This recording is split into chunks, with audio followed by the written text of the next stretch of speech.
Water is the source of all life. Have you ever seen pictures or videos of villages with a water well in the heart of the town? The well becomes a center point where mainly children and women of the villages meet. The well provides water for cooking, washing, cleaning, drinking, and to grow the flowers in the gardens. The well is what gives everything and everyone in the village a good start.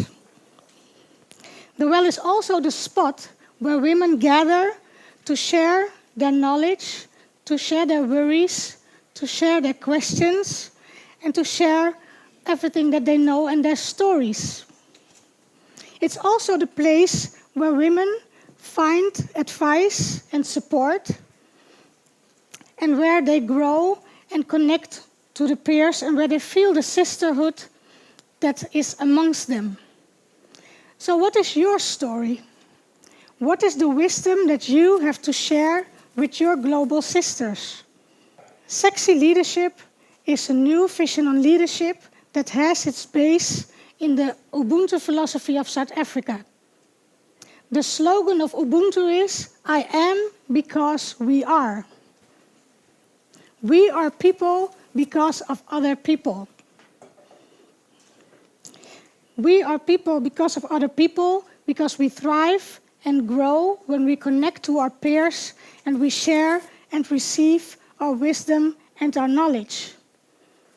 So what is the reason then that the majority of women in the world is not living their full potential yet? The 5 steps of sexy leadership are: know your smart, know your strengths, know your self-worth, know your sexiness, and know your sales. When we speak of sexiness, we are programmed to have an image of women in bikinis. This is how we are programmed as humans. My goal is to deprogram that, because according to the vision of sexy leadership, a person is sexy because that person is being their own authentic self. And that person radiates their positive and confident energy. This is what makes that person the most attractive person to connect to and to do business with. And that enhances their personal success. So no more women in bikini, but confident, positive, radiating people. Those are sexy people, men and women. When you are aware of what the knowledge is that you have to share, combine this with your talents and believe in what you are worth. And also choose the impact that you would like to make with what you do and with who you are. What is the impact that you would like to make with that in the world?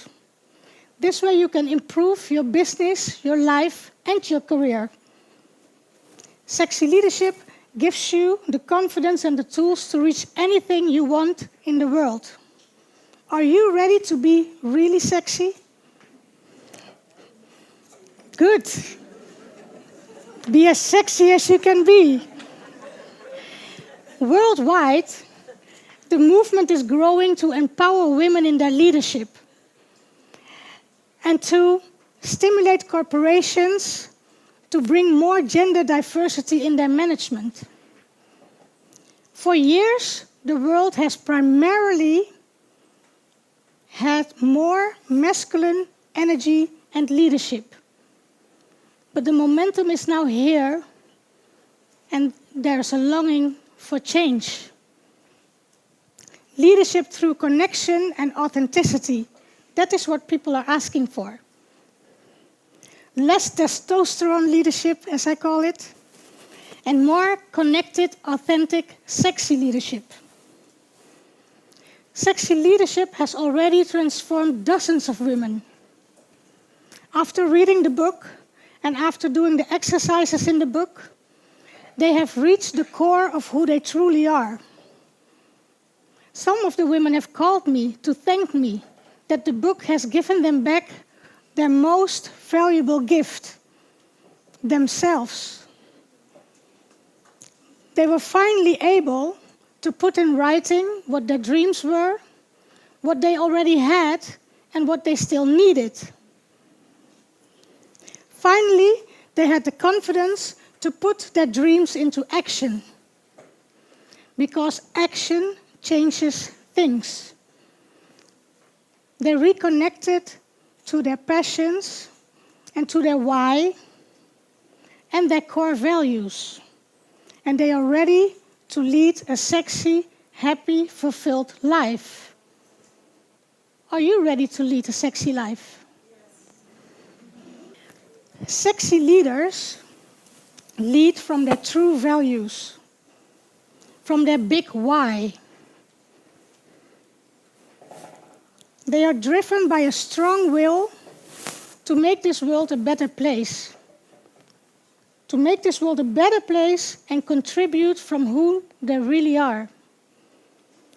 Sexy leaders also use their talents, their knowledge, their strengths to do good.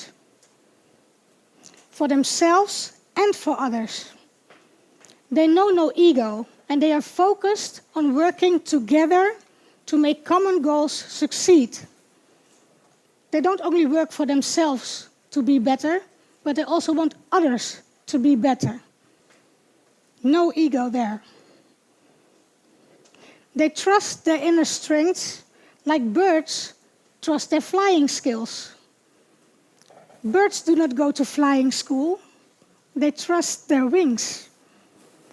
Sexy leaders know what makes them fly, and they inspire others to do the same. Where we speak of vision, mission, and goals, Ubuntu speaks of well, pillars, and beacons.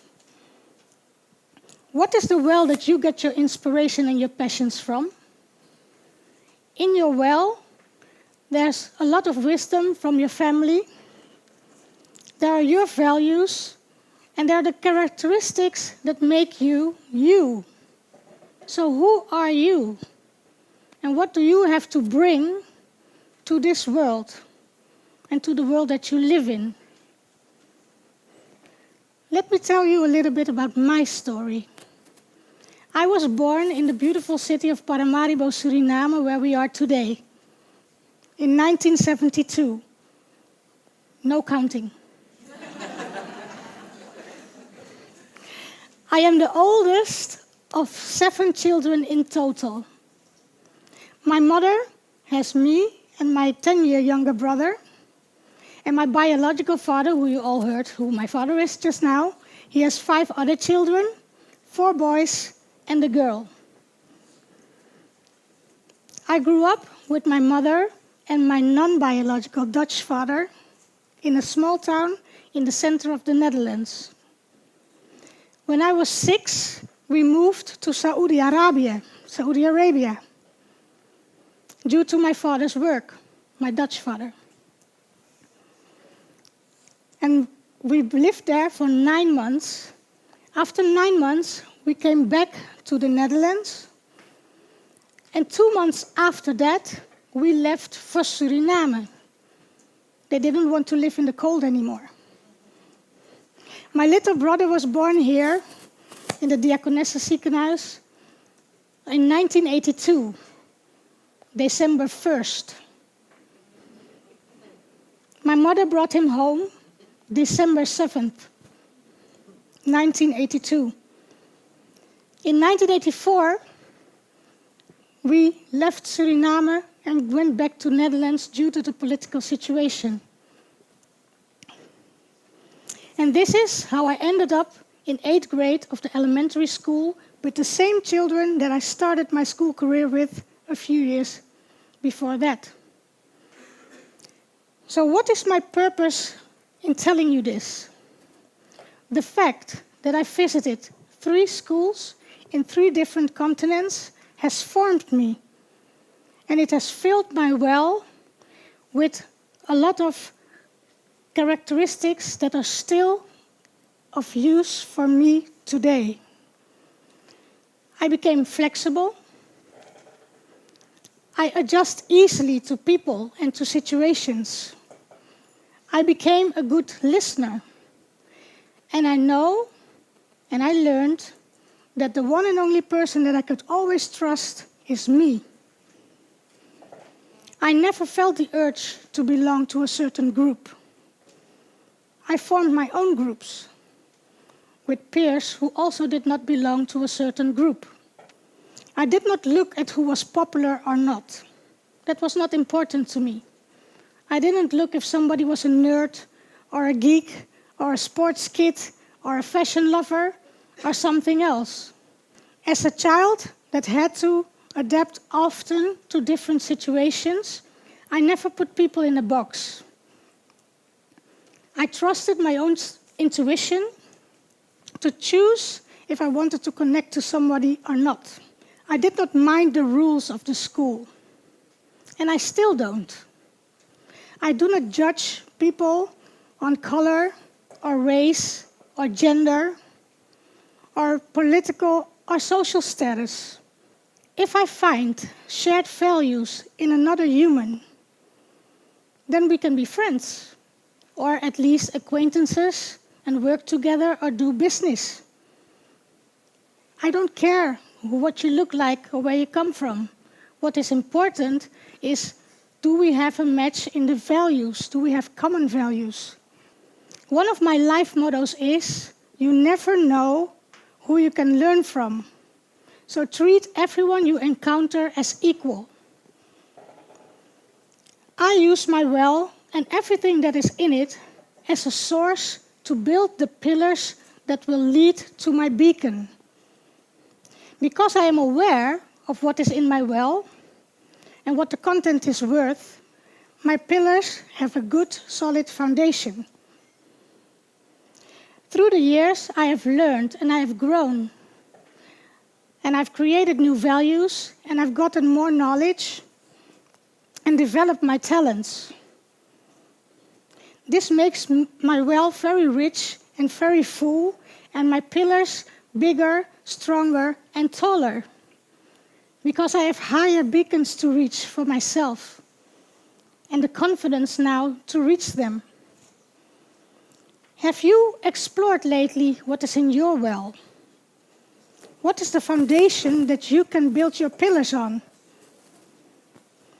The more you are aware of the foundation you have and how strong it is, the more confidence you will also have as a woman or a man to make the impact in the world and to grow. The impact that you want to make in your life and in the life of others. To reach your beacons, any beacon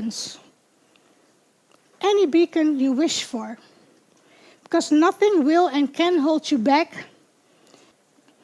if you are fully aware of what is in your personal well. Sexy Leadership and Ubuntu empower women to get the best out of themselves, to raise their bar to a height that they can and want to manage. And the want is very important here, because we speak a lot of raising the bars on women, but if you don't want to, that's also okay. Everybody has their own height and their own dreams and their own wishes. That's personal. If you want to work from connection and fulfillment, it's important that you know who you are. Knowing who you are through the 5 steps of sexy leadership. Knowing what you have to offer. Being aware of your dreams and how to fulfill them makes you a happy woman. A happy woman with a vision, with dedication, and with confidence and determination.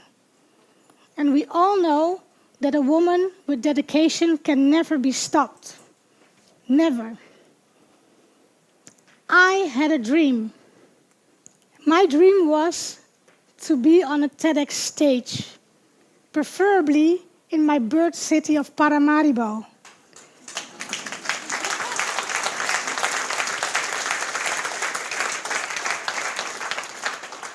And this is where I am today.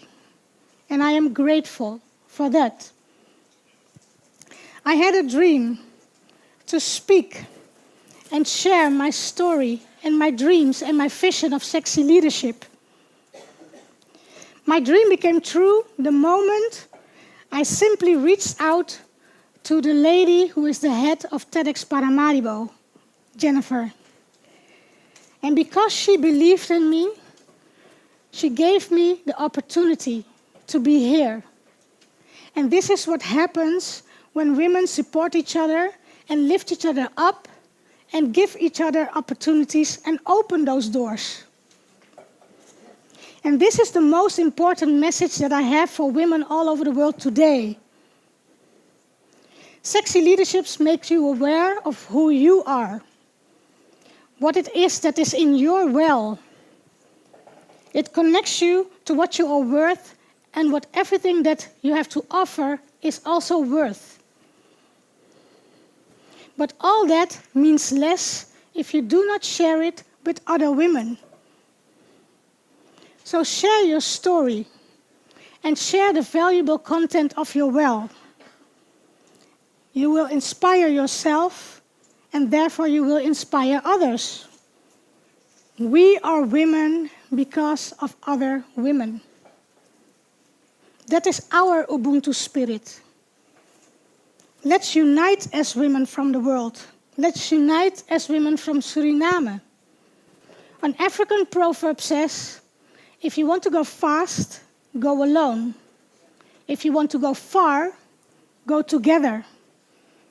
So go and find commonwealths where we can meet and share and connect and ask and give and receive. That's a hard part for women most of the time, to receive. Our collective knowledge and confidence will grow, become stronger and more powerful, and give us wings to fly and spread our authentic, connected, feminine strength all over the world. It will be a better place for it. Thank you.